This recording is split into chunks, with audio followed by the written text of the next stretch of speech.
And welcome into On the Mark, When on the Mic here on the Recliner Media Network here on this Sunday afternoon. Mark, happy Selection Sunday. We have made it to the middle of March already, which is absolutely crazy already. It blizzarded today for like 2 hours, and then it's going to be 80 degrees on Wednesday. So that's how drunk I love Colorado has been. And it. that's how it's staying. So yeah, we might see. This is literally only maybe the fourth time it snowed, Mark, since like October. So at least down in the city, the mountains got crapped on not too long ago, so they can keep it up there. Although, yeah, it just is not good for any types of transportation. But anyway, Mark, how are you? Wayne, my voice is a little hoarse. The allergy season is here. Wind is blowing, and there's a bunch of crap in the air. So, go with me as we move forward. Yeah, it's been super windy here as well. Not sure, not sure if that's coming from you or you're getting it from us. One of the two. As yeah, been kind of the windy season. Yeah, summer always is terrible for allergies. I have seasonal allergies as well, and yeah, very much sucks. We have St. Patrick's Day on Tuesday, Mark. So I am wearing the greenest shirt I have, which happens to also be a Colorado State Rams shirt. So, and a shout out to the CSU Rams ladies basketball team who won the Mountain West Conference, and their selection Sunday goes down. The women's bracket goes down in about 45 minutes from right now. So stay tuned for that if you're a women's hoop fan like we are. And so a lot to dive into there. The Selection Sunday men's bracket just happened, so all of those we'll be going over that. So all of those teams are selected for the NCAA March Madness men's tournament. So stay tuned for that. We will be doing a network bracket, so we will have first, second, third prizes once again, and so you'll know what the prizes are when we post for that here shortly. Maybe we'll do a women's bracket if there is enough interest in that. And so that's kind of where we stand right now. We'll also dive into the crazy week that was NFL free agency. I mean, there's so many dudes that switch teams. Spun my head off the cylinder. So we'll get into that as well. And then, second half of the show, we'll dive into our entertainment portion. But we usually kick things off with what are you watching? Yeah, so grab a drink, grab a coffee, grab a beer, grab a Celsius water. Speaking of which, yeah, just kind of got into it. So if you're watching the Celsius water, we are up for advertising. So have you had a Celsius water before? I have. They are not bad at all. I think my wife loves them. Yeah, enjoyable. Yeah, I mentioned Celsius water to someone the other day. They're like, "Oh, like LaCroix." I was like, "No, not piss water." Um, cannot stand LaCroix. Sorry, LaCroix. Yeah, see, there you go. There you go. Again, sorry, LaCroix. If you, hey, LaCroix, if you do want to sponsor us, we will take you on as well, and then I will withdraw my objection. But until then, sorry, yeah, you're just not good. But anyway, yeah, we usually kick things off with what are you watching? As the crazy NFL free agency. We'll dive into that first since that happened last week, and so this is our first time diving into it. Just a lot of stuff going on. And we'll kind of go by division, and then we'll kind of go by team since there was so much that happened. We'll start in the AFC East. The Buffalo Bills. I mean, they got DJ Moore for basically nothing, Mark, from the Chicago Bears. Bag of Skittles. Yeah, I mean, I would not give away a bag of Skittles. And this is the crazy part, Mark, is that, I mean, obviously, if you remember what 2017-ish, I think that's when Josh Allen was drafted. Everybody made a big deal here in Denver that John Elway did not draft Josh Allen. He instead drafted edge rusher Bradley Chubb. Well, guess what? They're teammates now. because Buffalo signed Bradley Chubb to a 3-year, $43.5 million deal with $29 million guaranteed. This is coming off a couple of low years with the Miami Dolphins. He did battle some injury there. So he gets a hefty contract. Another former Bear goes to the Bills as well as Gardner Johnson signs a 1-year, $6 million deal. Buffalo, Mark, did they get better, stay the same, or did they get worse? I don't think we can say they got worse. No, definitely not. I think that was a good addition. It's crazy to me when you have decent offense. And, typically the Bills don't lose because of their defense, and they keep adding to the defense. So I was thinking of not just shocking. I mean, I feel like they could add into the offensive line a little bit more. But I mean, obviously, huge pickup, great pickup. I think they definitely got better. All right, staying in the AFC East, the Miami Dolphins. Speak of them. They did release Tua. That was huge news after 6-7 seasons in Miami. No playoff wins, no getting past the first round. So he did get benched in the middle of last year, did Tua. So the writing was on the wall for Tua there in Miami. A first round pick coming out of Alabama, had a great, I don't know if great's the right word, but had a decent college career with Alabama, and the studs that they had at quarterback all at the same time there. And yeah, so he leaves. They nab your boy though. They nab your backup, Mark. They nab Malik Willis to a 3-year, $67.5 million deal, 45 of that fully guaranteed. And we talked a little about Malik Willis in both of really the Chicago Bears games in which Jordan Love was a little banged up, Mark. And I mean, he looked the part. So I'm kind of happy that he's getting an opportunity now to not only shine, pun intended, Sunshine State, but not only shine, but to get his chance in this league as a starter. Again, always filled in admirably. Yeah, can't say that word, for Jordan Love. And now he's getting the love to be a starting quarterback in the NFL. So that was good to see. Former Bronco Greg Dulcich re-signed with the Miami Dolphins. Other than that, I mean, they just lost a lot of guys. Tyreek Hill is supposed to be a free agent. So they just made a lot of moves. And I don't know, Riley Patterson, Zane Gonzalez, Lonnie Johnson, Zane Anderson, Marco Wilson, Willie Gay Jr., Matthew Butler. I mean, these are guys who are like, who are the names you just rattled off? And those are the guys they did sign.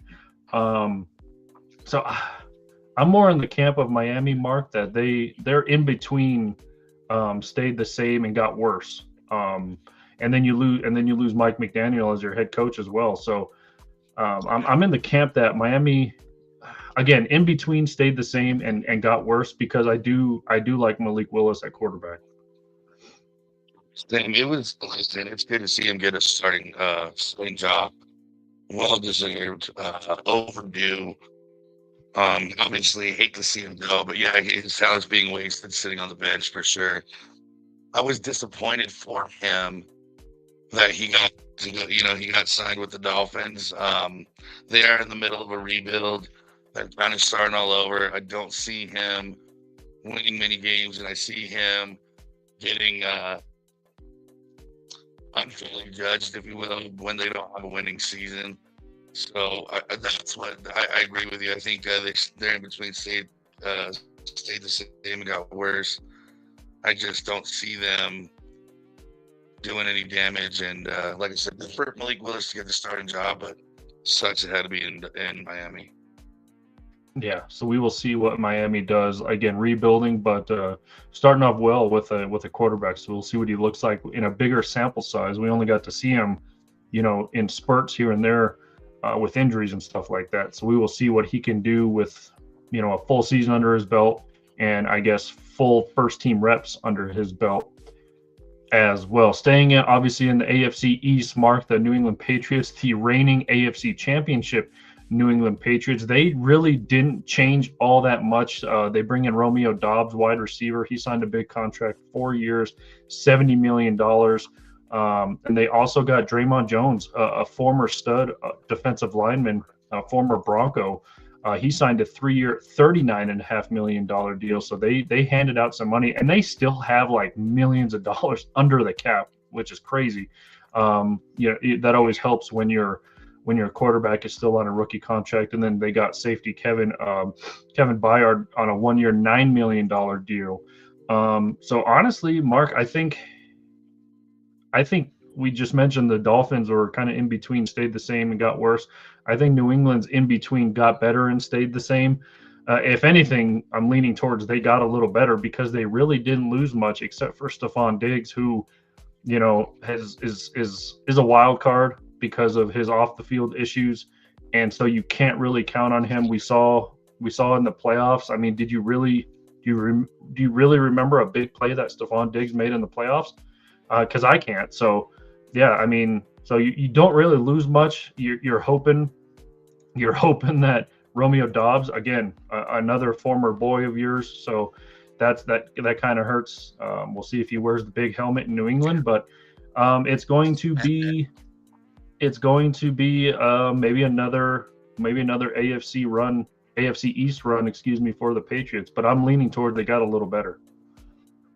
No, I agree with you, and let's just call it what it is. The Patriots got there because of their defense, not because of their offense. So losing Stephon Diggs, in my opinion, isn't a huge loss. I mean, yeah, it's very talented, like you said, has issues off the field, but his game really hasn't been consistent either. A lot of injuries in the last few years. I think Romeo Doubs was a genius pickup. Obviously, picking up and adding to the defense is going to help. So, yeah, I agree with you. Nothing crazy, but definitely got a little better. All right, and the good old New York Jets. This team is just, I don't know if they know what they're doing, Mark. It is just crazy. So they're completely starting over at quarterback. I don't know if we're gonna see really anybody we saw last year. They retrade. Is that a term? Retrade or reacquire, I guess would be a better way to say it.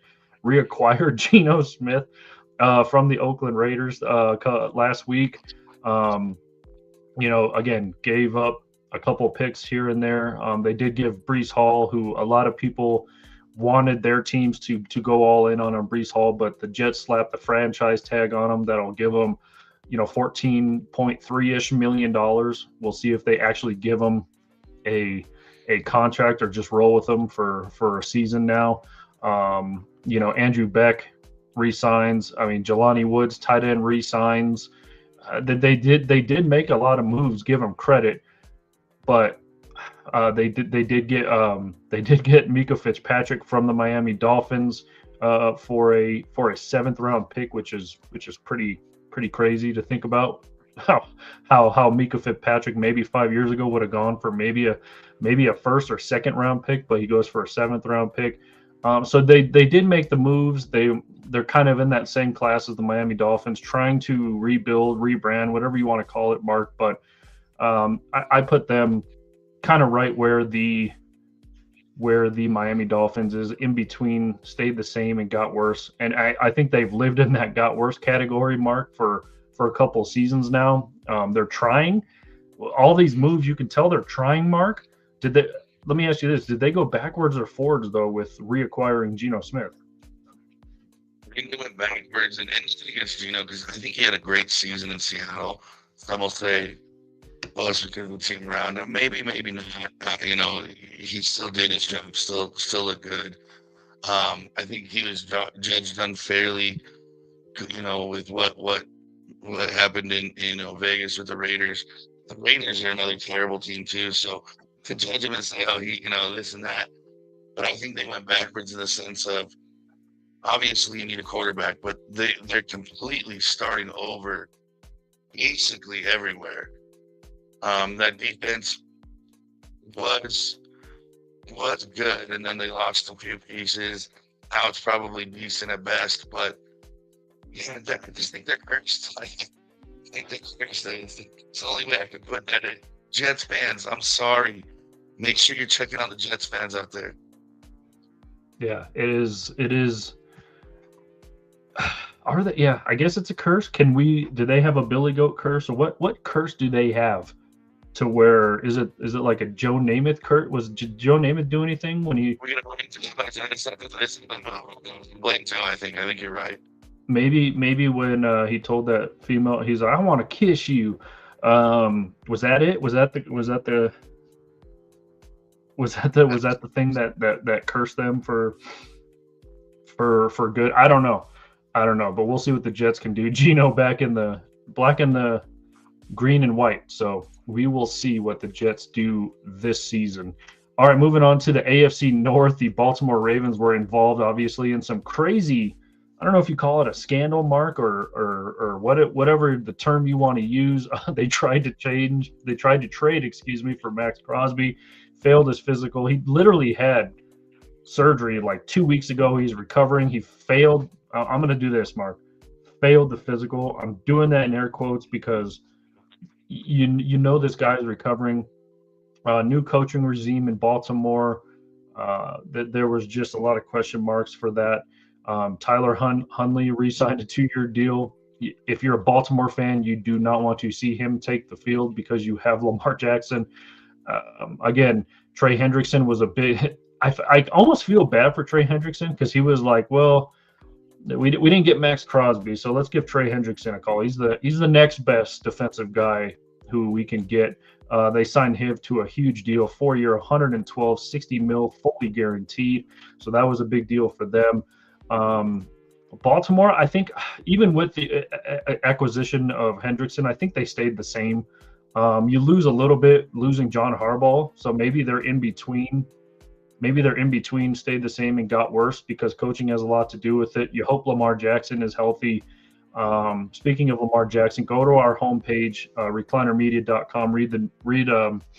Read Robert's new article on Lamar Jackson and that situation. But yeah, there's been I don't want to say a shift in the AFC North because it always seems like Baltimore's in the thick of it. We saw Pittsburgh and Baltimore come down to basically the final play of the season to who wins that division.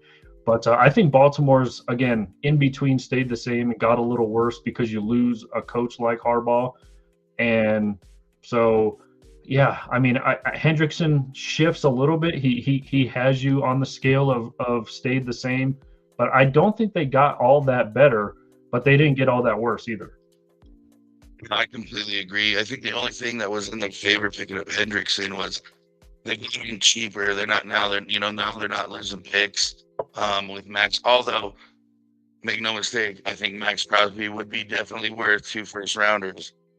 So I'm not saying anything on Max, but I am saying picking up Hendricks as a secondary as a secondary choice for nothing other than cash. That's a win. But I agree with you as a whole. Losing Harbaugh, I think that was a bonehead move on the organization to get rid of him. It wasn't his fault. I mean, we've all seen, a rookie kicker missing the field goal, Mark Andrews not catching that touchdown. I mean, we could go on and on and on about the Ravens, but I think, in my opinion, they got worse just because of the Harbaugh situation. Yeah, exactly. So we'll see what they do this year. Are they going to be still in the thick of it? I think if you have Lamar Jackson healthy, you're always going to be in the thick of it. But can he play an entire 17 game slate or 18? I don't even know how many games they play anymore because I'm confused. But yeah, so we'll see if he can remain healthy that entire season. All right, the Cincinnati Bengals.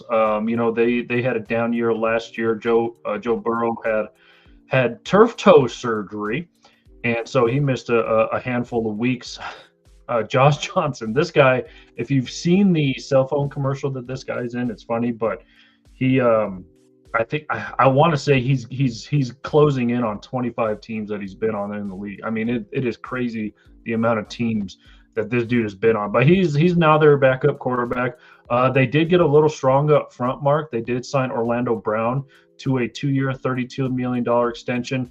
So he's staying there. Dalton Reisner, re-signed there, so they're trying to keep those sturdy forces in front of Joe Burrow. I think they could have did a little better signing some guys, to help protect him, because that's been their, pun if you want, Achilles heel in protecting Joe Burrow.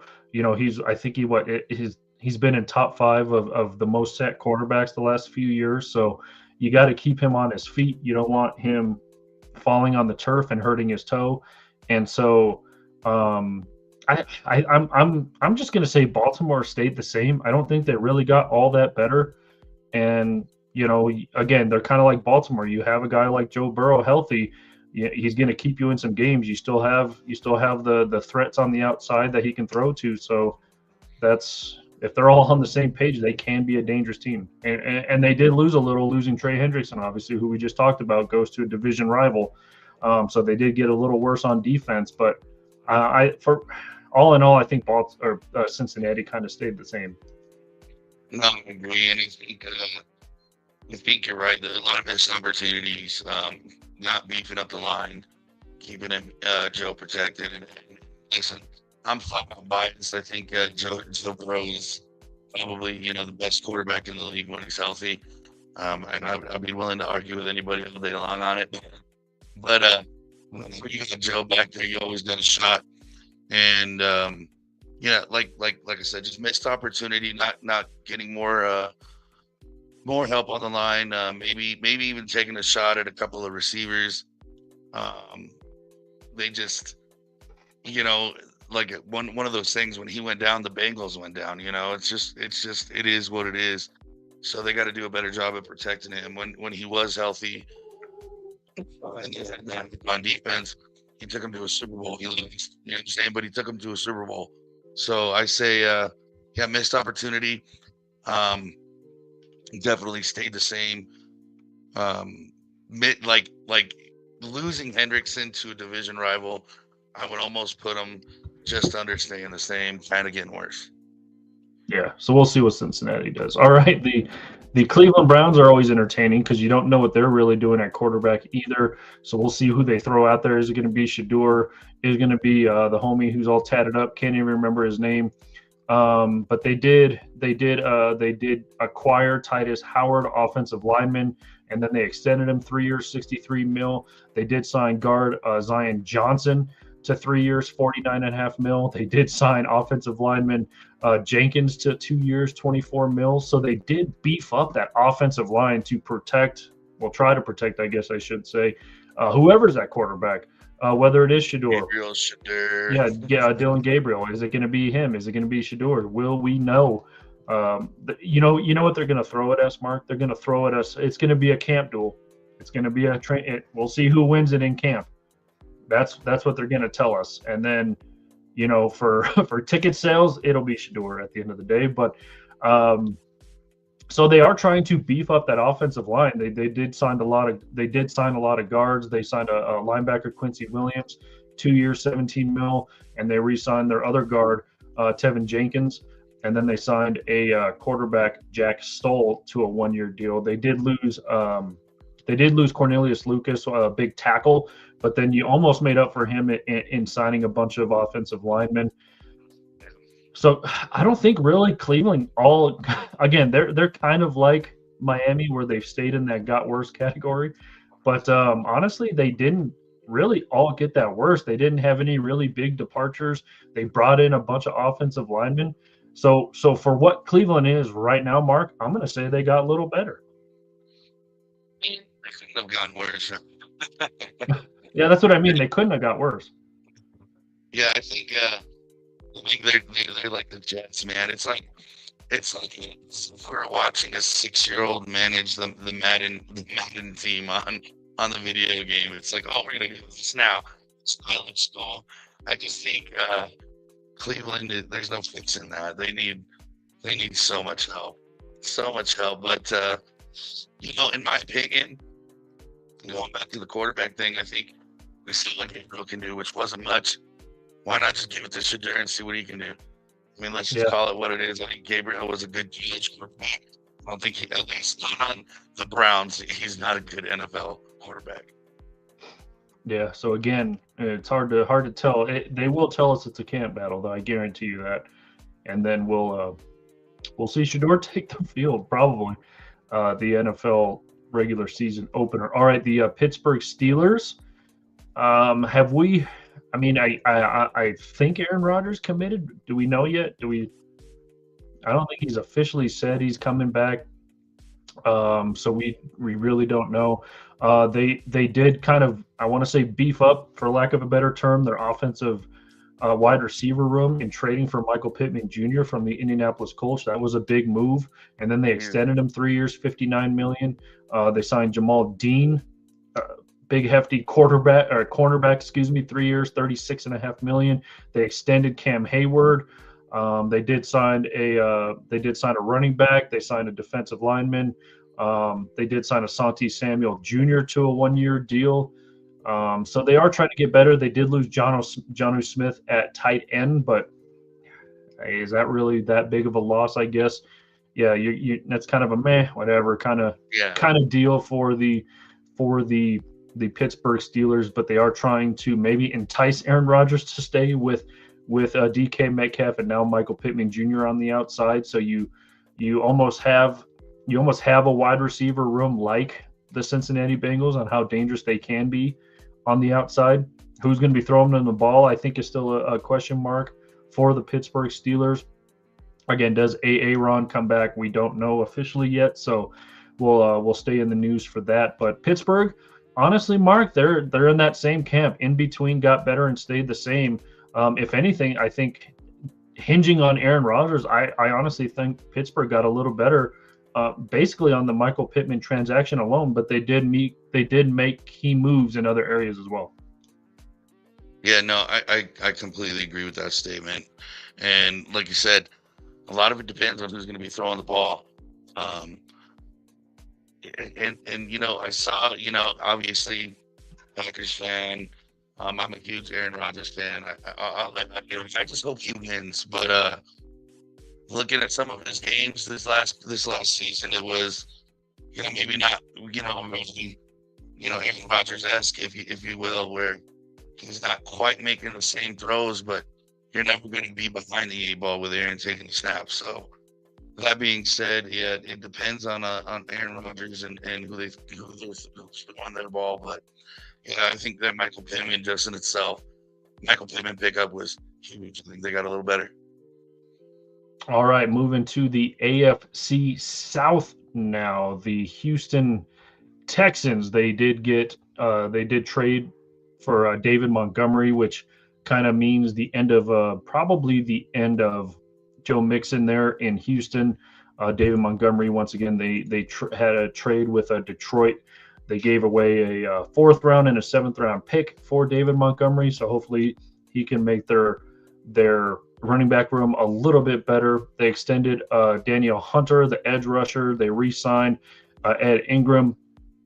They brought in a whole bunch of offensive line help, and Dalton Schultz. They extended him. He's been a kind of a nice target for C.J. Stroud out there. They extended Fairburn, who had who probably his best season as a pro.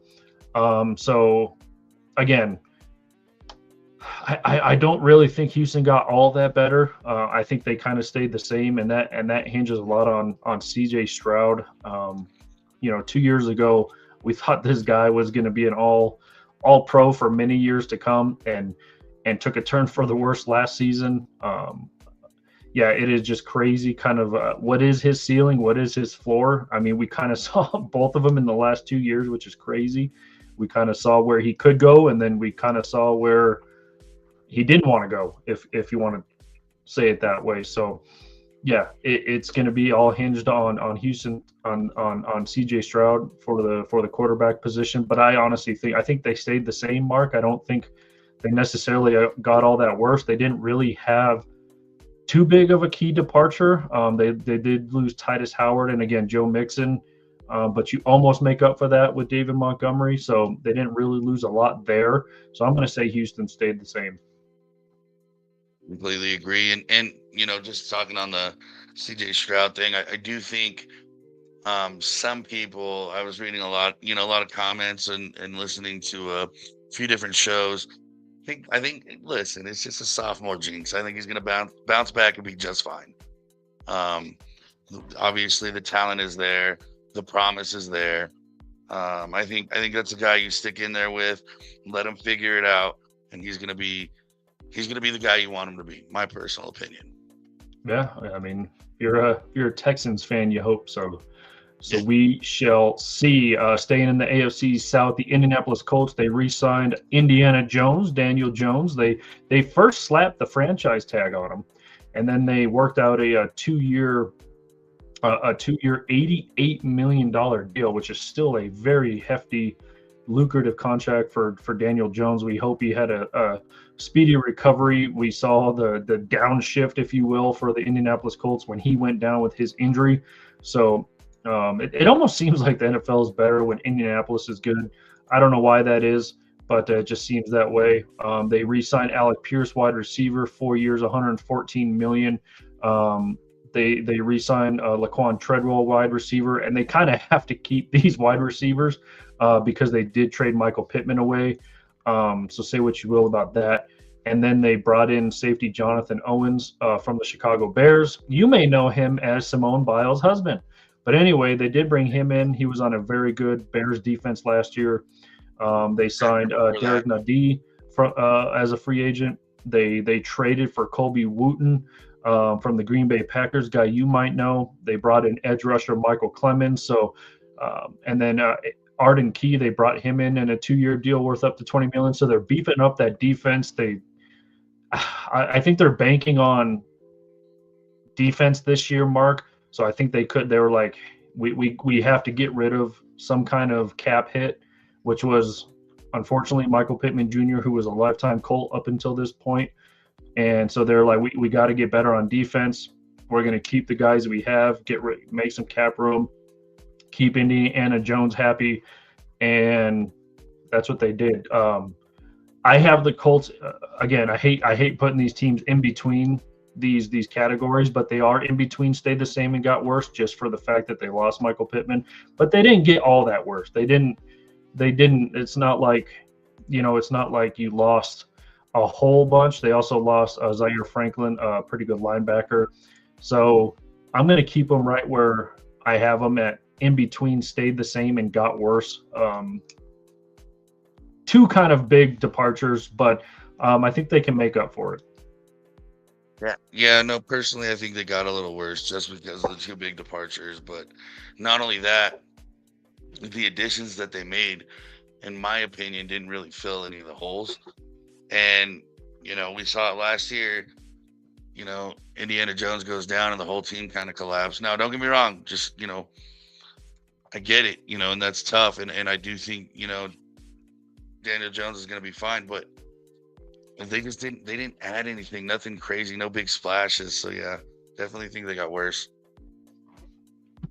Staying in the AFC South, obviously, the Jacksonville Jaguars, they've been up and down the last couple of years with Trevor Lawrence leading the way. We saw them win a playoff game. We saw them lose a playoff game. We saw them not even make the playoffs. So where do they stand? They re-signed Brown, one of their mainstay at cornerbacks, to 3 years, $33 million. They brought in Chris Rodriguez Jr., a running back, 2 years, $10 million. And they lost Johnny Munt, one of their tight ends. You're probably like, who the hell is that? You're right. So yeah, they did that. I mean, they didn't make much moves. They just kind of kept the guys, kind of released some guys, and they didn't really make a big signing. They didn't really have a key departure. So they're basically staying the course. So with that, obviously they've stayed the same in this offseason. No really big moves, no really big cuts or releases or departures. So Jacksonville's staying the same, and they're hoping they stay the same regular season wise to make another playoff run. So obviously got the Jaguars at staying the same. Yep, same here. Not much to speak about, really. It all depends on T-Law. What's he going to do? How's he going to be? When he's on, they're great. When he's off, they're terrible. Yeah, so we will see what the Jacksonville Jaguars do. The Tennessee Titans, they they changed some stuff up already, Marty. Did you see their new uniforms? I did not. I've been Yeah, my schedule's been kind of crazy. yeah, they released they did get a new uniform. So they're hoping that changes That's got to change it all, right? their fortune, I guess. I don't know, Yeah, but Tennessee, that's gotta be the fix. yeah, that is. Hey, the Broncos changed their uniform in 1996, and then they won back-to-back Super Bowls. So hey, it could happen. Would be the And answer. then everyone was tired of that jersey, and then they switched again, and they made the playoffs, but yeah, so that's what maybe Tennessee is hoping for. How about this? Mitchell Trubisky, now a Tennessee Titan. Again, if you're a Tennessee Titan fan, you're hoping that Mitchell Trubisky never takes the field. But I mean, he is a very good, serviceable quarterback. We'll see if Cam Ward can almost, I guess, reproduce his rookie season. It was an up and down rookie season for Ward, and so I don't want to say you mentioned CJ Stroud in a sophomore slump. You don't hope that Cam Ward has a sophomore slump, because his freshman year in the NFL was kind of a slump as well. Granted, you're playing on a very bad team, so take that for what it's will. But you do have a serviceable quarterback now with Trubisky. They signed Wan'Dale Robinson, a wide receiver, 4 years, $78 million. So that was a big deal for them. They signed Daniel Bellinger, tight end, Kylan Granson, tight end. So they're trying to get guys up front. Cordell Volson, guard, 1 year, $2.5 million. They signed Austin Schlottman, a center, 2 year, $9 million. So they're trying to get some guys up front. They went all out on the defensive line, though. Jordan Elliott, they signed him. John Franklin Myers, former Bronco, 3 year, $63 million deal. Had a very good year with the Denver Broncos to lead that team on the defensive front. Malik Harburg signed a free agent deal. Solomon Thomas they got in a trade. So that, I mean, there's just been they've been making moves all along the defense. Cordell Flott, 3 year, $45 million deal, cornerback. Alontae Taylor, 3 year, $60 million. So they're just throwing money at the defense right now. They did kind of try to beef up that offensive line. Tennessee has a crap load of cap money anyway, so why not just throw guys big lucrative deals, I guess. And then in about 5 years we'll see all these guys on different teams because their experiment did not work out. But they are trying. When you see a lot of moves like that, you're just especially a team like Tennessee, who hasn't really been in the mix in a while, you see a bunch of moves. To me, it says they're trying, Mark. A lot of people will say, well, they're just rebuilding, whatever, and they are. When you start over with a new quarterback, you're basically rebuilding, but they are trying. So I put Tennessee where Cleveland is.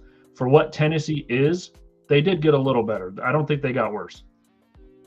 Yeah, I agree. And like you said, when you see a lot of moves, you kind of see the wheels turning. They're trying to figure it out. They're trying to get somewhere with whatever experiment they're trying with, and like you said, new quarterback, new start. So yeah, Tennessee's a lot, almost at that Cleveland area. If they're not careful, they got to be careful. Yeah. So Tennessee, we'll see. Again, young quarterback. You got a lot of room with quarterbacks on rookie deals, and that's what helps you throw money at, defenses and stuff like that.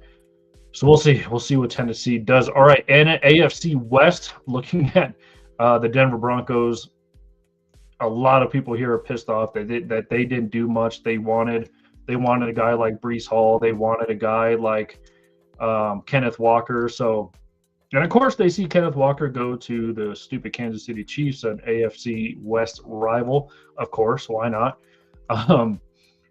They did re-sign J.K. Dobbins, who was, I guess, in his defense, top 5 in rushing before he got hurt and missed like the last 5-6 weeks of the season. So, silver linings, I guess. They also brought back Jaleel McLaughlin, running back, who had a decent season. They re-signed Alex Singleton. I think that was the biggest re-signing that the Broncos had, that everybody wanted to see Singleton come back. They did release Drake Greenlaw after one season, a injury-riddled season. I think he missed 6 or 8 weeks. It was not a good They literally signed him. Um, I can't say his name. Tafaloa. I can't say his name you couldn't pay me to say that dude's name right, but he's the Troy Polamalu looking dude. Wears number 9 for the Broncos. They both came over as 49er free agents last season, and obviously, again, Tafalua. I don't know how to say it, but he had a very good season. Dre Greenlaw did not. Again, injury riddled. And guess where he went? He went back to the 49ers with his tails between his legs and went back home. And now he's happy. But they did lose Dre Greenlaw. To me, not a big loss. Justin Sturnett, I like that they re-signed him 3 years, 19 and a half. No big splashes, though. Everyone was hoping for that big splash because, like we just mentioned, Mark, when you have a quarterback on a rookie deal, you should be freed up to spend some money, and they are not. Again, they need help at the running back room, so they just literally brought back guys you had. But I don't know. I don't. Broncos didn't get worse because they really didn't lose all that much. Again, Dre Greenlaw was not a big departure because you didn't have him for most of the season anyway. So I think Denver stayed the same.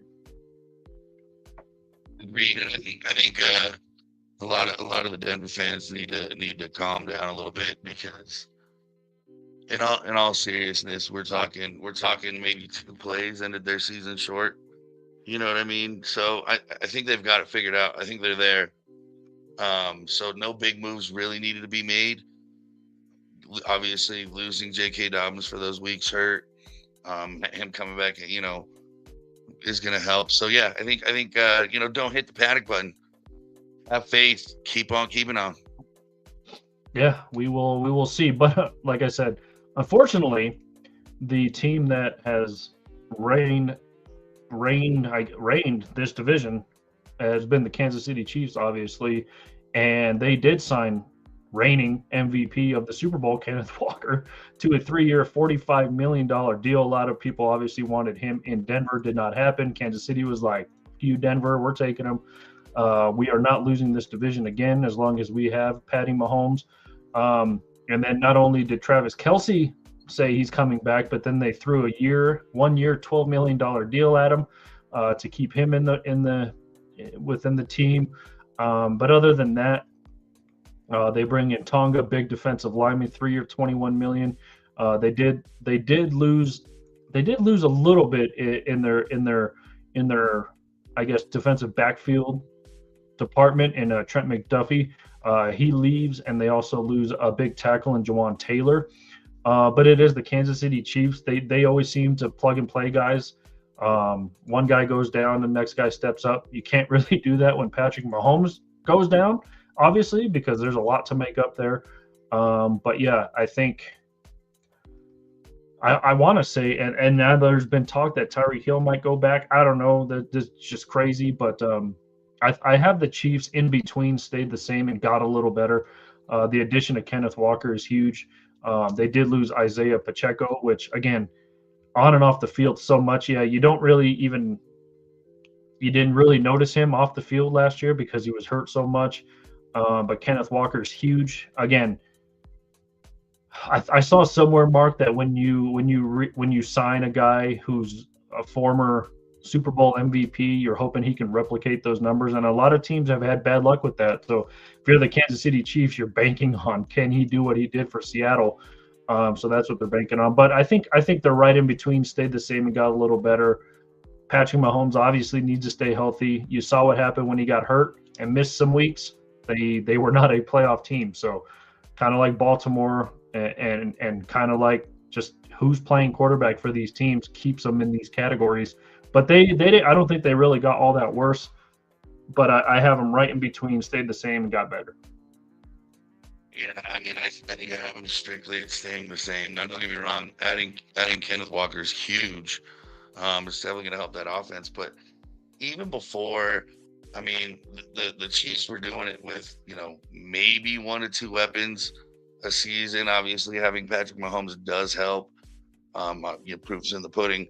But they didn't have very many. They weren't like this explosive offense, at least for the last few years that we once saw out of them. So yeah, I think Kenneth Walker helps. And he's a huge pickup. But I mean, really, what are we talking about? They didn't really have a whole lot of weapons offensively besides Mahomes being able to sling the ball. You know what I mean? Yeah, yeah. So that's why I have them kind of in between. They did get a little better, I think, but staying in that division, the Las Vegas Raiders again. They're so hot and cold. I don't know how much hand Tom Brady has in all these decisions. I personally think they gave up on Pete Carroll too quick, and again, you lose Geno Smith. I think they're gonna draft Homie from Oklahoma. So we will see what the draft brings us here in a month and a half or so. So keep an eye on that. They did bring in Connor Haywood, running back, 2-year, $5.5 million. Jalen Naylor, 3-year, $35 million deal to play wide receiver. Just a bunch of mid-range guys for the Raiders. The biggest loss they had was Geno Smith, and that's not saying much. So again, yeah, they're bringing on Fernando over there. So I think the Raiders just kind of stayed the same. I don't think they really got all that worse. It's going to depend on who's playing quarterback for them next year. Yeah, are they going to bring in the reigning Heisman Trophy winner? If they do, then maybe they got a little bit better, but we will see. I think for right now, I think the Raiders stay the same.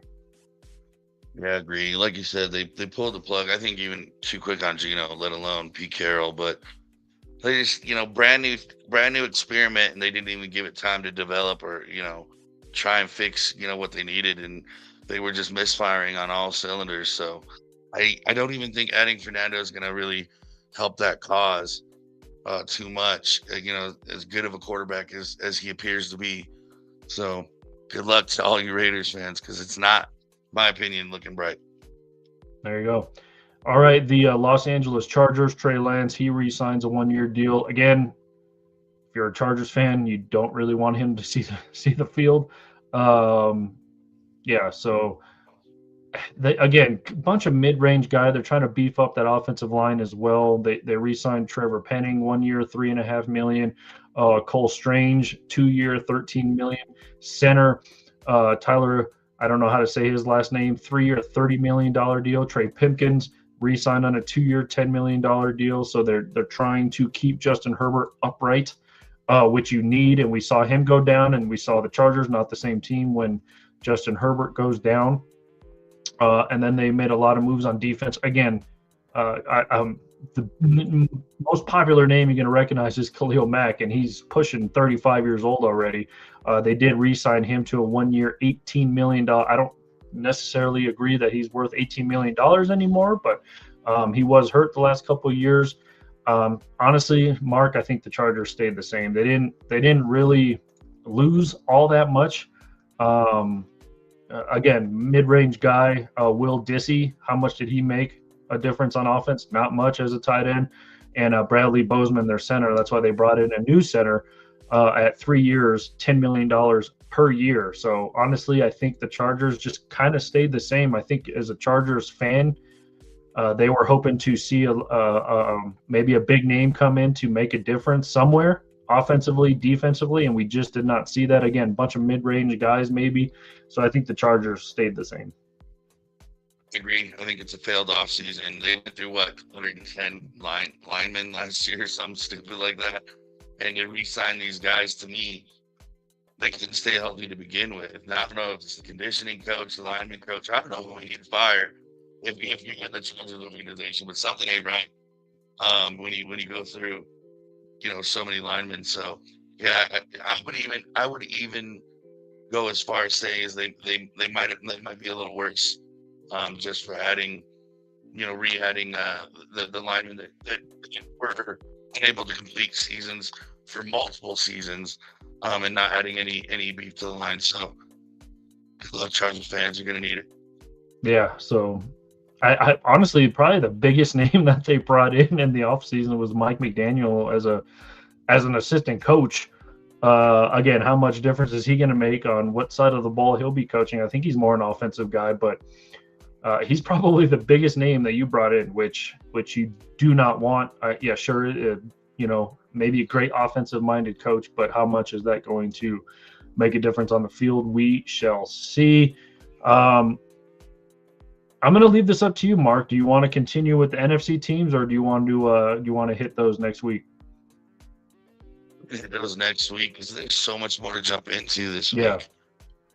Yeah, so we will jump into the NFC side of things next week, but that's what we were watching last week was the crazy free agent tracker, if you will, that was NFL. As soon as the doors opened, Mark, I mean NFC was just popping off the chain. So the free agency was just popping off the chain. So with trades and signings and stuff like that, so we will dive into the NFC next week. What else is on your watching list there, Mark?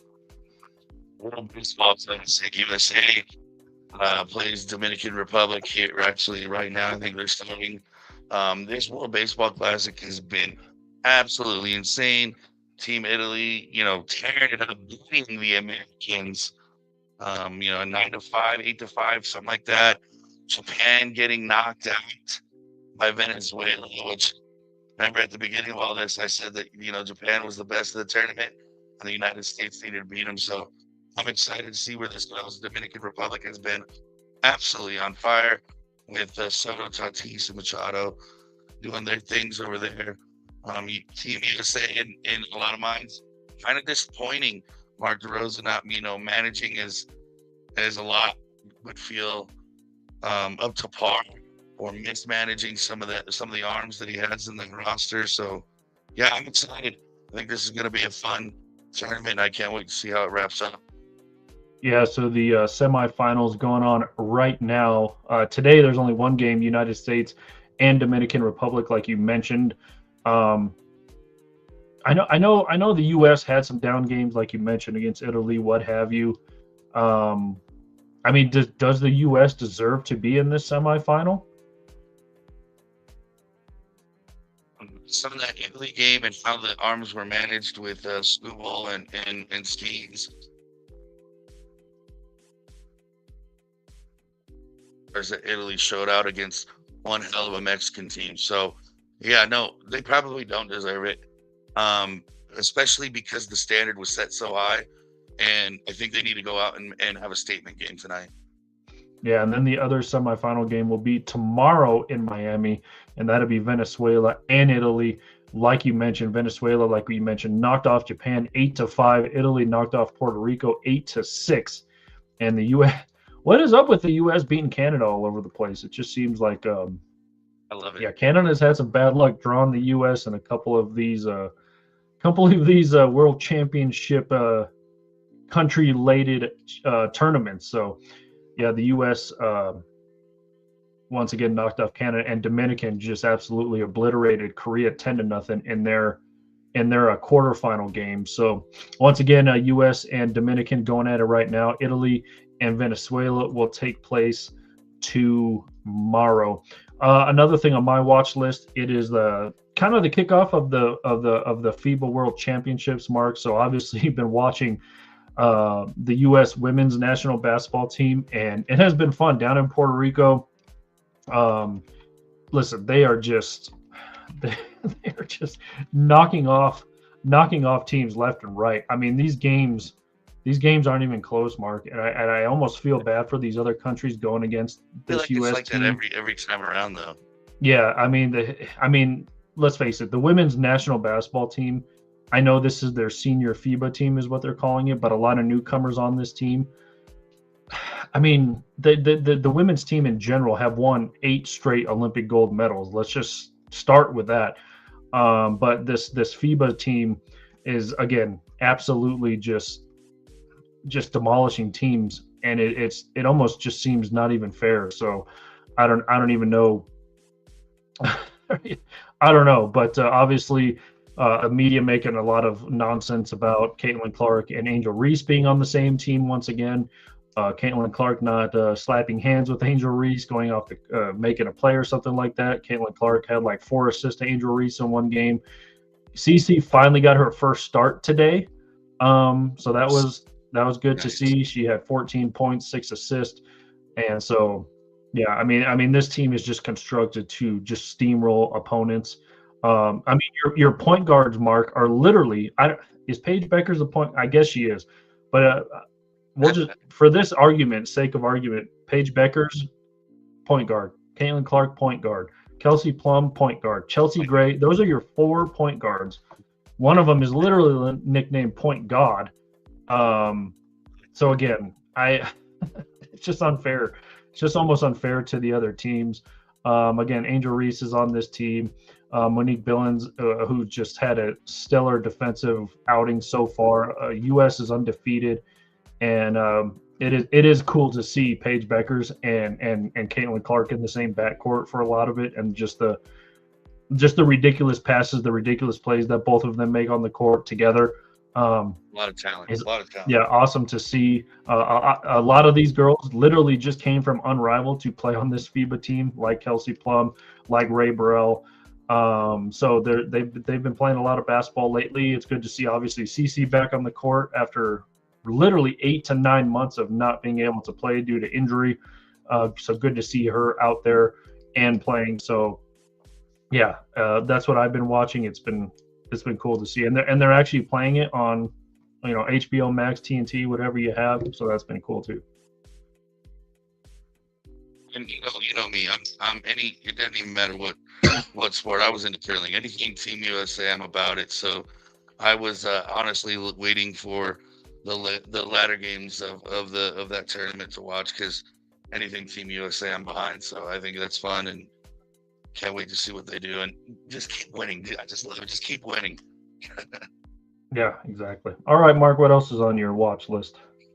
Shall we jump into the madness? Shall we jump into the Tony, because that is obviously what I'm watching. Yeah. So again, down for me. Go ahead. Yeah. So again, the brackets were just released not too long ago for the men's.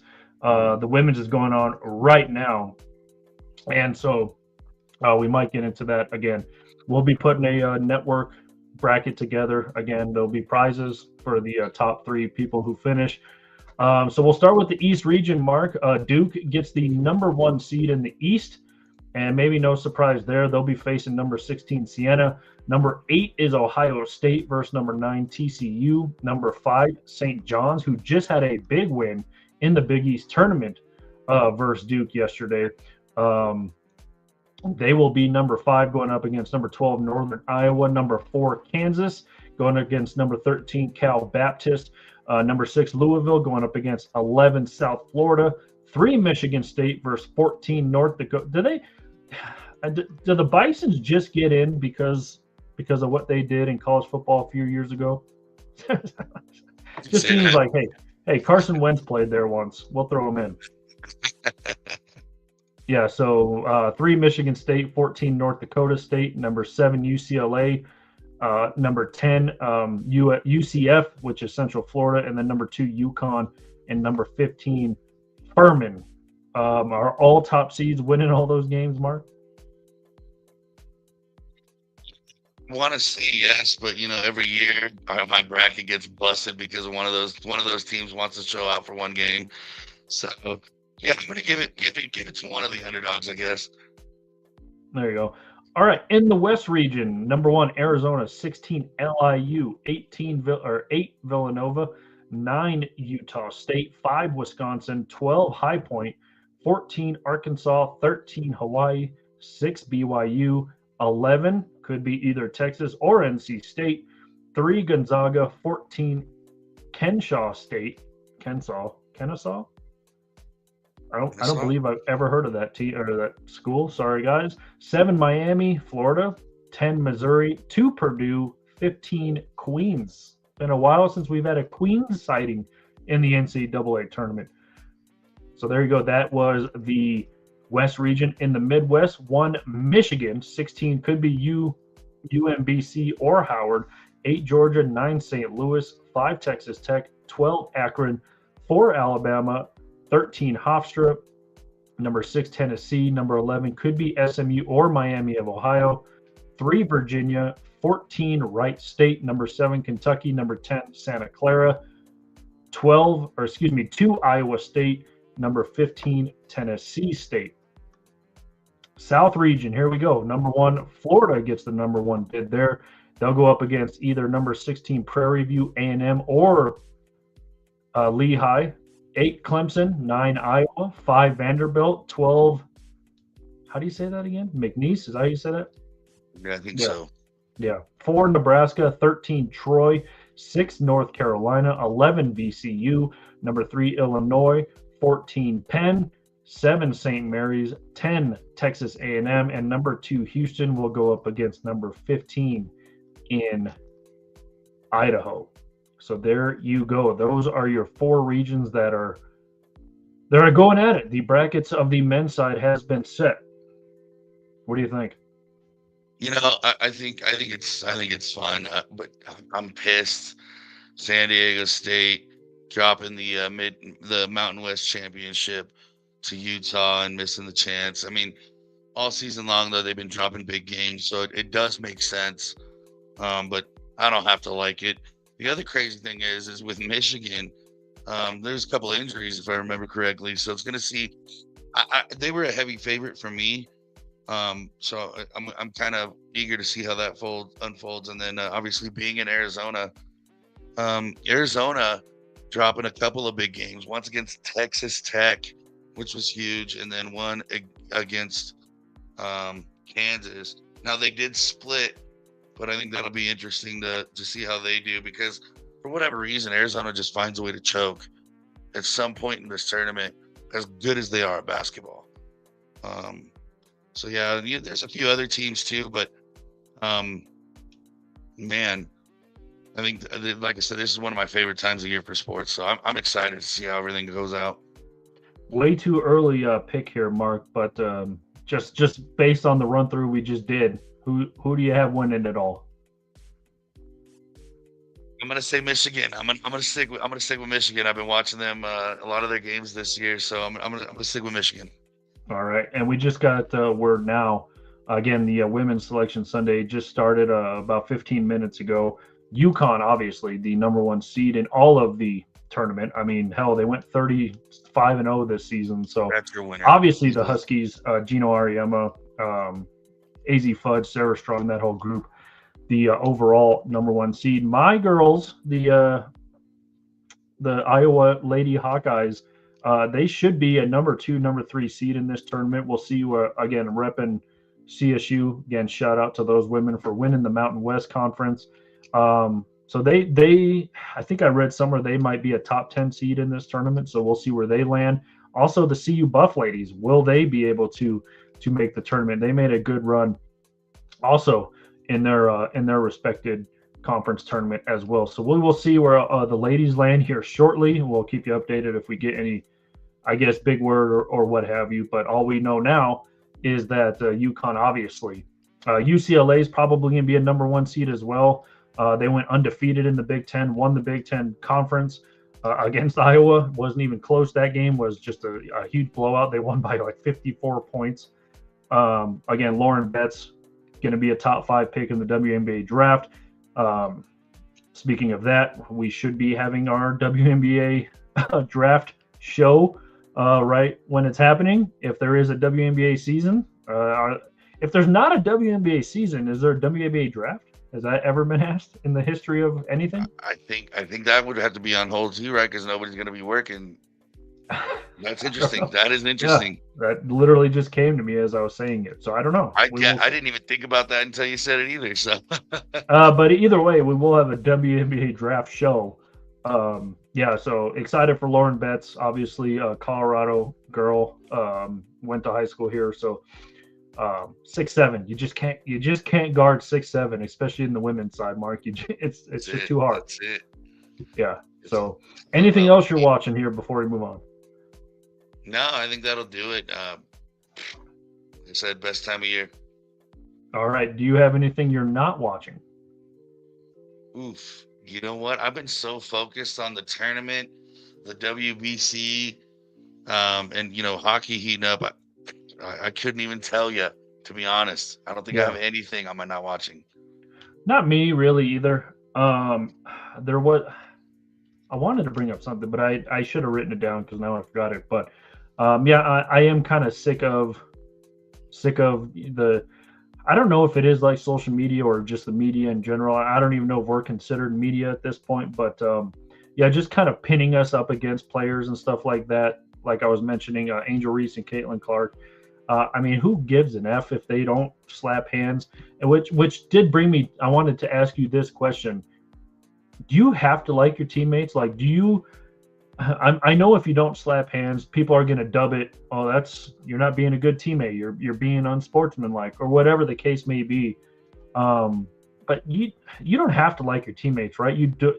Do you have to slap their hands at least? Is that the little bit of teamsmanship you have to show, or where do you fall on that? I don't think you have to like your teammates to have a winner. Now, obviously, everyone loves chemistry. Chemistry is what makes it happen. That help chemistry. It helps to get along. But at the end of the day, they're professionals, so it's not like they're gonna not pass the ball when somebody's wide open. And if they do, they're obviously gonna be losing games. You know what I'm saying? So I don't think I don't think you have to like your teammate. I think it helps. But yeah, I agree with you. The media needs to.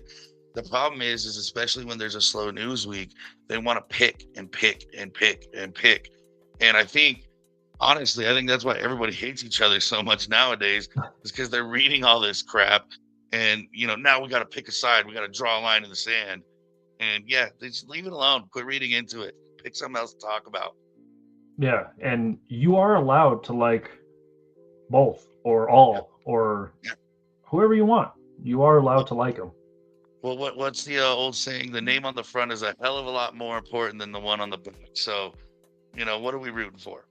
Yeah, and like I said, this team they are fun to watch. The way they get out into transition and yeah, just super fun to watch. They're calling it the road to Berlin. USA has already clinched their spot in Berlin for the FIBAs, and so yeah, they've been battling out in Puerto Rico so far. They played Italy. I forgot who they honestly I forgot who they played today. But again, it was like a 50-point game or something crazy like that. I mean, again, just kind of destroying teams. I almost want there to be a like there is in kind of the World Baseball Classic, Mark. I almost want them to be like a mercy rule somewhere, so there isn't this. There's always going to be a gap, right? I mean, just certain sports, whatever country is going to just do awesome, right? And I almost hope for a mercy rule, but then you're like, well, if you want a mercy rule, maybe you shouldn't be playing, or I don't know, but Be better. Be better. but it's almost it's just I like I said, I almost feel bad for these other countries who just cannot keep up. And that's isn't that why like the US wasn't allowed to put pro athletes like in the Olympics because it was just unfair. And then the Yeah. world caught up, and then the USA started losing, and they were like, "All right, we're bringing the dream team." We're like, "Yeah, we're putting Michael Jordan and Larry Bird and Magic Johnson on the same court. Like, we're doing it." Sorry. Well, I mean, and that's a huge thing too, though. Is I think a lot of it, and it does suck. It's kind of boring, to watch a blowout. But at the end of the day, you only get better by playing the best. So, not to sound, insensitive, because I know different countries are, we're blessed. We get to practice these things every day and get to be better and play better.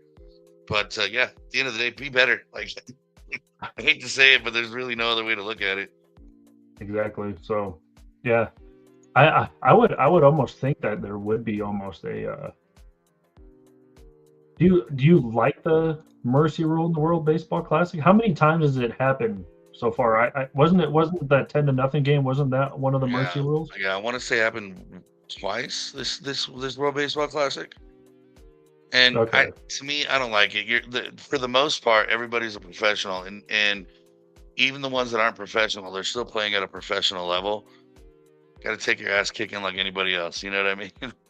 Yeah, exactly. So I don't know. I guess one thing I'm not watching anymore is my bets just go to hell. Um, yeah, I Hey, I might retire.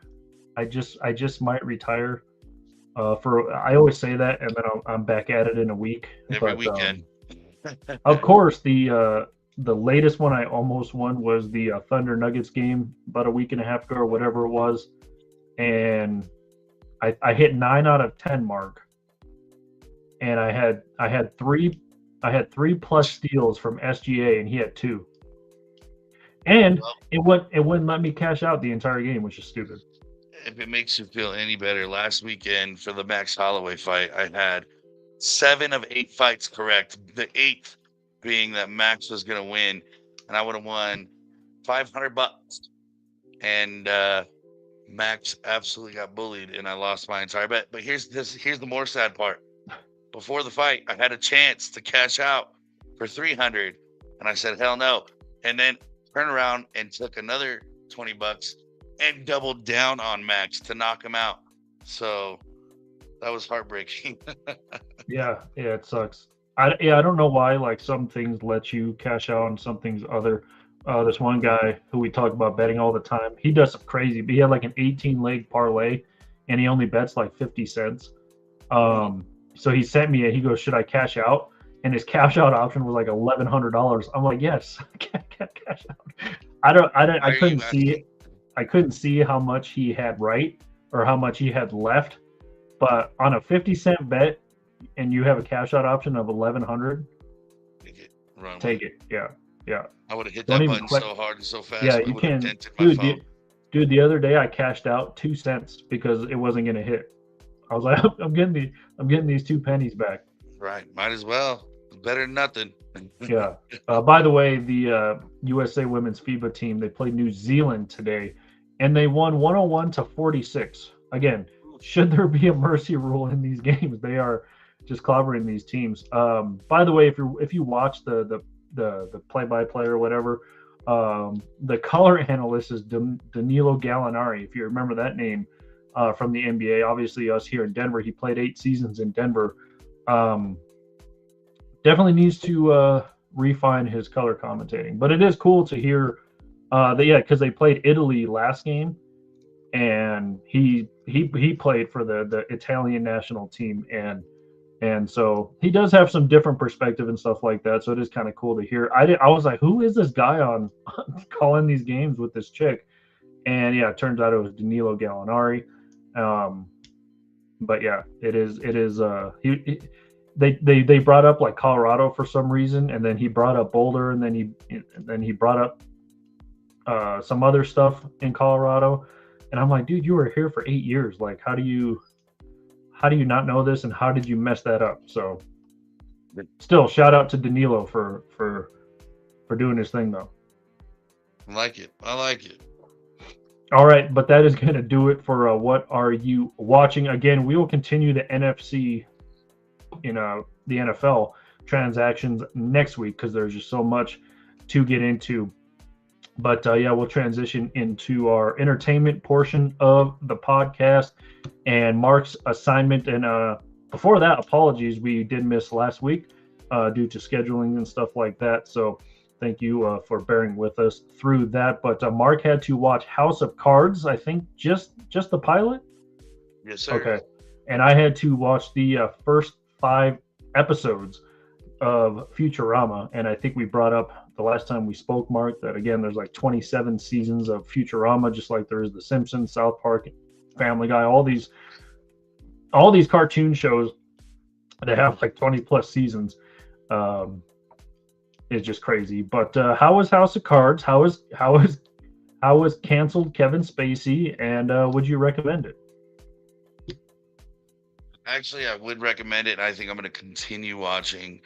Um, Kevin Spacey, it seems like it's going to be a very intense, high emotion, high intense, high speed kind of a show. Getting into politics and how dirty, the games could be. And, the I mean, in the first 30 seconds, he snapped a dog's neck. So, I mean, there's that. So I think, being especially about politics, especially nowadays, I feel like in the last 15 years, politics, I guess, has always been a little sensitive, but in the last 15 years, it's made people hate each other and made people change their opinions of one another, where you can't even talk to people if they're wearing a red hat or not wearing a red hat, if you will. So I find that sense with this show really intriguing. Like I said, Kevin Spacey kind of plays this intense, I guess, dirty pool politician, and tries anything to make his way up. And like I said, only got into the pilot, hour episodes, and I was entertained the whole time. So yeah, I would recommend it. And like I said, I'm going to keep watching it, and I can't wait to see what happens. Yeah, I mean, I always heard it was good. Always heard it was a very good show. What is it streaming on? Netflix. Okay, so it is on Netflix. All right. I had to watch the first 5 episodes of Futurama. I think we discussed when you had to do South Park a couple weeks ago. Just haven't kept up with the cartoon classics, if you will, the cartoon shows. So I haven't watched. I don't think I've sat down and literally watched a full episode of Futurama. Yeah, just never really got into it. And so yeah, so this was kind of the first time watching it, sitting down and actually watching a full episode. So again, first season, episode 1 was titled Space Pilot 3000. And again, we kind of just are meeting new characters and stuff like that. We meet Fry. Do you know his full name, by the way? I do not. Philip J. Fry is a pizza delivery boy. Billy West, who is a very famous voiceover artist, does the voice for this guy. He did, I want to say, Batman in the early Batman cartoon days. So he's accidentally frozen on New Year's Eve in 1999. He awakens 1,000 years later in the year 3000, hence the name Space Pilot 3000. In this strange future version of New York, he meets Leela. You know her, the one-eyed Cyclops chick that is voiced by Katie Sagal. If you don't know Katie Sagal, I mean, terrific actress, first of all, in so many things. Sons of Anarchy, Lost. She was in a few episodes of Lost. She was in 8 Simple Rules. She was the mom in 8 Simple Rules with John Ritter, Kaylee Kuko. She's just in a lot of stuff. Obviously, Married with Children. Peggy Bundy. Yeah, I was just to say, Married with Children is where probably she blew up. So if you don't know her, you probably do. You just don't know the name, maybe. And then obviously Bender the robot, voiced by John DiMaggio. Again, it sets up the core concept of the show, where Fry discovers he's a long-lost nephew of Professor Farnsworth and joins the Planet Express delivery crew, establishing the trio's chemistry in the show's mix of absurd sci-fi and sarcastic humor. Episode 2 is titled The Series Has Landed. The crew's first mission takes them to the moon in the year 3000, has become a tacky amusement park. So this is the moon in the future. It's just now an amusement park because everyone's gotten bored of the moon, and so they decided to put an amusement park there. Fry's childhood dream of walking on the moon clashes with commercialized reality, leading him and Leela to venture beyond the park's boundaries, where they encounter wildlife. The episode critiques humanity's ability to commercialize even the most historic achievements, while Fry and Leela's developing friendship. So that becomes a strong, I guess, bond throughout the show. And it began on the very first episode. Episode 3, titled I Roommate, Fry moves in with Bender. Bender, I guess you can compare him to, what's the alien dude's name on American Dad? Roger. Yeah, so you can compare him to Roger from American Dad. He's the equivalent of maybe Brian from from Family Guy. So he's just kind of almost the quirky sidekick, if you will. Bender is. So there you go. Fry is messy. Bender is more organized and stuff like that. And Fry just turns the apartment into a disaster zone. The professor sends them on a delivery mission that leads to the discovery of an alien species living in Bender's antenna. The episode highlights the growing friendship between Fry and Bender. So again, we're just developing friendships, developing chemistry. Episode 4, The Loves for Labors Lost in Space. Leela takes command of the Planet Express ship on a risky delivery mission. So, side note, I didn't even know like this was the premise, Mark. Like rewatching these first couple episodes, I didn't know like I knew he was like a pizza delivery. I mean, if you look at Fry, you just think, oh, he probably delivers pizza without even knowing the premise of the show. He just looks like a pizza delivery guy, like just based on his dress and his attire. So I didn't even know like they were like a delivery crew. Like that's how much I did not watch. Determined to prove herself as a capable captain, she pushes the crew into very dangerous territory where they encounter a massive alien creature. Reminds me of Han Solo flying through that crater thing when he lands on an actual alien mouth thing. The episode blends action and comedy into exploring Leela's insecurities about leadership. And so again, we're starting to see not only character development, but we're starting to see just how they interact with each other, their insecurities, their confidence, and stuff like that. Last but not least, episode 5, titled Fear of a Bot Planet.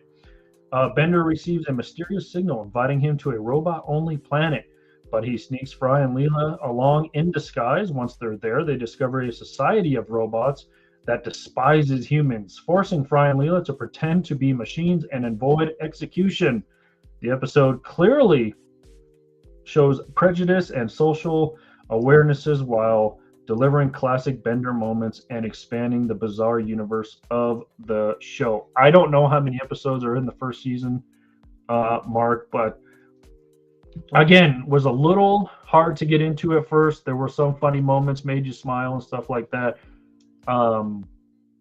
Yeah, so I'll be honest with you. I don't know if I'm going to continue it. I really don't know. I don't know what happened between me and cartoons. I really don't know. But again, this is the first time I've literally watched an episode all the way through. If you're a cartoon buff, I guess sure I'd recommend it. If you're interested in sci-fi cartoons, then you'll probably really like it. But I'm not going to recommend or not recommend it, Mark, because I don't know. I don't want to say it didn't sit well with me, but I'm still not all that into it, if that makes sense.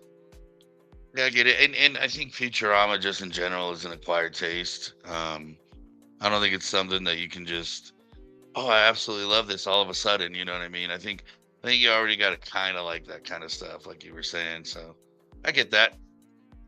All right. Yeah, so that's kind of where I sit on Futurama. So sorry, kids, if you're a Futurama lover, I'm sorry to disappoint you. But I'm glad I watched it because again, it's the first time that I've seen an episode in a very, very, very long time, and always forget which screen this is. All right, we are ready to spin the wheel review to see what our watching assignments are for next week. As I don't know how this gets unorganized every single week, but there we go. Mark, I think no, I spun first last week, so it's your turn. Yes, you did. It's my turn. Go ahead and hit it. Let's see what we got this week. I've been blessed with TV shows lately.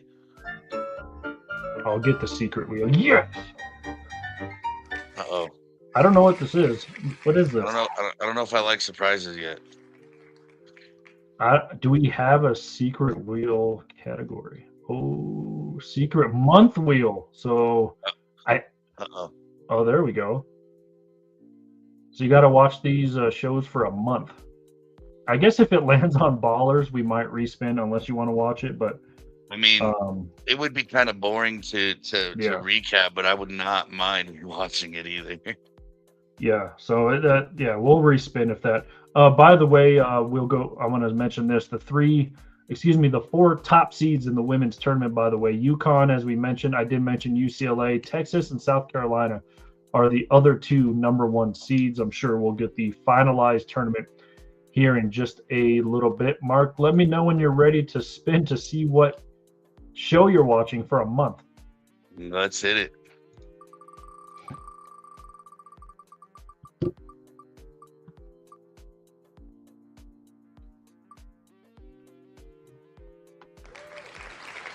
The Walking Dead. Walking Dead. All right. So I guess how do we separate this? Because there was 10 seasons, and every episode is like an hour long. You know what? I mean, do we spin that?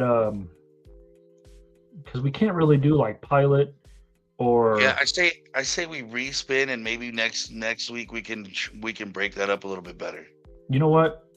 I'm gonna intersect here and say co-host choice. Just do the first season. Okay, you got that. I can do that.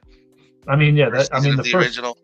Well, the first season's only I think 6 episodes, so I mean, you can not. I mean, you're gonna finish before a month. But yeah, I mean, you got a month, maybe a month, or do you want to do a week for the first season? Let's 6 episodes, an hour apiece. Because that's gonna take you less than a month. Yeah, it will. We can do. I mean, if anything, like say it takes me 2 weeks, we can do another spin. All right, yeah, just do the first season, and then we'll see how long it takes you. Okay, I like it. All right, so that's what the secret wheel is, huh? Cool. Love it. All right, let's see where we land here. TV show, betting on it. Yeah. Oh, another secret wheel. The secret. Let's go. We haven't got a secret wheel in like 2 months, and then we both get secret wheel. I think this is rigged. Hit the lottery line. See, and this is why we don't bet. Again, if it lands on Ballers, I'll respin. But if it lands on Walking Dead, I think it'll be interesting if we both watch it, though. I think that'd be fun. I think that could be a cool conversation. But yeah, if it lands on Ballers, I'll respin. Or we should just take that off this wheel. Oh my God, Lost. Whole month of Lost. Lost is crazy. I honestly just rewatched it like last year. And to be honest with you, Mark, like for some reason, like I loved Lost, first of all. Watched it every new episode when it was on. And then I think there's 6 seasons. The 6th season got super crazy, like time travel. Are they dead? Are they not dead? And then I rewatched it maybe like 6-8 months ago. And like it all made sense. Like all of it made sense. And I didn't even mind that they time traveled. So we'll see. And obviously you can see on my little shelf right there, that is the first season of Lost. Signed by Dominic. I forgot how to say his last name. But anyway, Dominic, who played Charlie in the show. He played one of the hobbits in Lord of the Rings. Yeah, he signed that. So love that. Yeah, so there you go. So Lost Month and Walking Dead, two of my favorite shows ever on there. So that's cool. It's gonna be a fun month. Have you watched any Walking Dead? I mean, I know we watched the Daryl Dixon show. I know we watched Maggie and Negan, but did you watch like the OG series like all the way through? Like when's the last time you've seen all these? So I got real offended when they killed Shane. That's like when I fell off. And I quit. I went from watching, every week when an episode came out to maybe watching once a month, and then I lost touch. So I'm actually kind of excited to re-travel that and go through it. So just like I said, when they did that, I was like, nope, show's dumb now. I hate it. Yeah, see, a lot of people were. It is funny because a lot of people are like, I stopped watching it when they killed Carl. Spoilers, by the way. I stopped watching it when they killed Shane. I stopped watching it when they killed Glenn. And I'm like, they're like, what Carl did? Like a lot of it's obviously mirrored from the comics. If you read the comics, a lot of it did happen in the comics. Obviously, they're going to dramatize it for TV. They're going to change things. Yeah, so Shane obviously did make it, I think, farther in the comics. I saw a recent interview with John. I love John Benthal, by the way, who plays Shane. Such a good actor. He's the Punisher. He's in so many. He's on that His and Hers thing. If you haven't watched that, he's brilliant. I mean, he's just fantastic. Yeah, I loved him as kind of a saving grace in the show, and I don't want to get into it, but then turned villain, I guess, in the show. I guess he had some kind of conflict with the show. You know, Chandler Riggs, who plays Carl, he wanted to go to school. He did get shot in the comics. He did not die in the comics, but he wanted to go to college, so they wrote him off so he could go to school. Glenn dies in the comics, so there's really not a lot of surprises if you've read the comics, and people are always like, why did he die? Why did he die? Well, it was the original story. Right. So, yeah, we'll get into that more when we discuss it starting next week, but yeah, I watched it all the way through. Episode 1 to episode whatever the hell they made it to in 10 seasons. But yeah, that's a crazy one because you couldn't watch all 10 seasons in a month, obviously, unless you were just unless you had way too much time on your hands.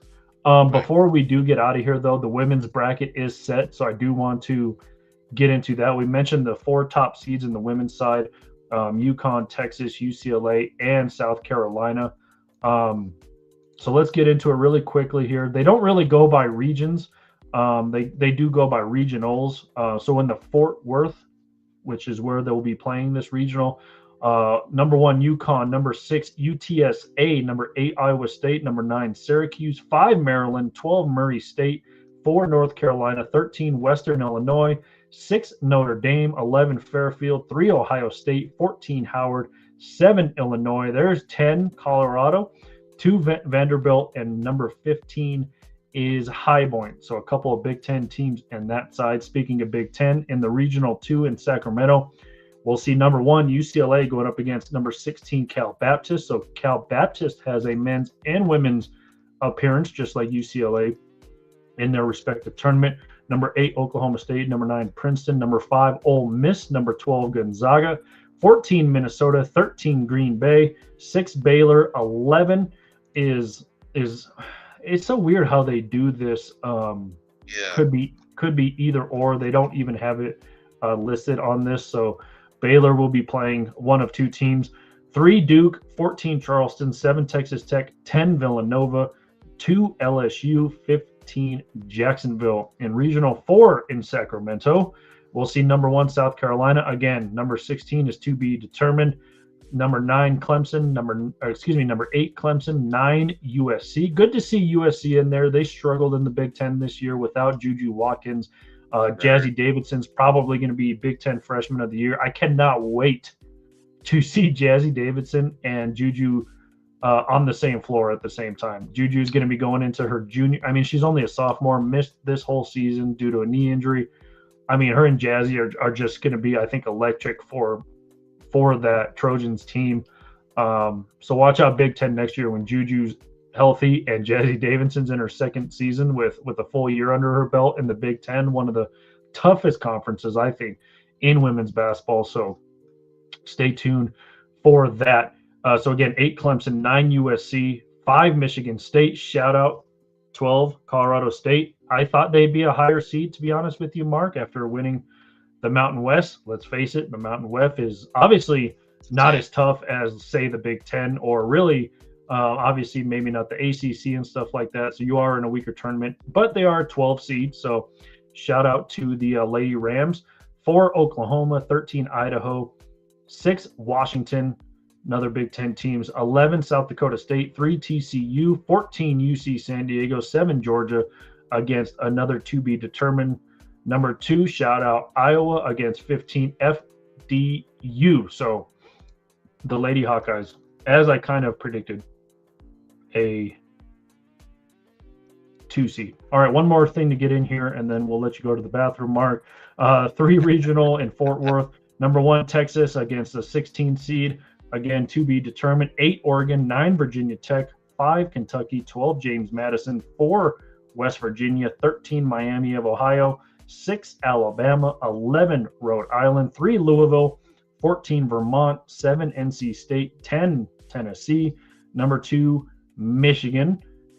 Big Ten, against number 15, Holy Cross. So these are the 8 teams that could make it in those to be determined spots. I don't understand why Nebraska is playing for an 11 seed. Nebraska had a terrific year. Doesn't make any sense.